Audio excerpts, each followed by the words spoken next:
परिवेश को सुरक्षा देवा आम सभी दायित्व।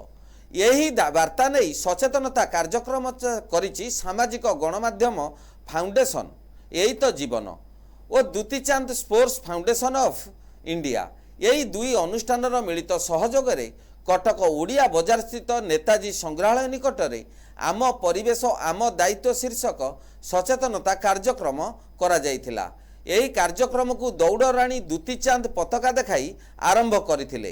परिवेश सुरक्षा और स्वच्छता प्रति समाज को सचेतन करने लक्ष्य रे आयोजित यही अभियान आगामी दिन में केवल जिला की राज्य नुहे बरं सारा देश में व्यापक भावे प्रचलित हेबो बोली आयोजक माने वार्ता देइचंती। कटकर विभिन्न स्थान रे जनता को डाकबाजी यंत्र और नाटक माध्यम रे सचेतनता करा जायथिला। आम परिवेश आम दायित्व यही संदेश को लोकमानक मध्य पहुँचाइबा परिवेश को सुरक्षित और सुंदर करने सह प्रदूषण मुक्त रहिबा समस्त को आगे आसवाकू आह्वान देइचंती दौड़राणी दुतीचांद।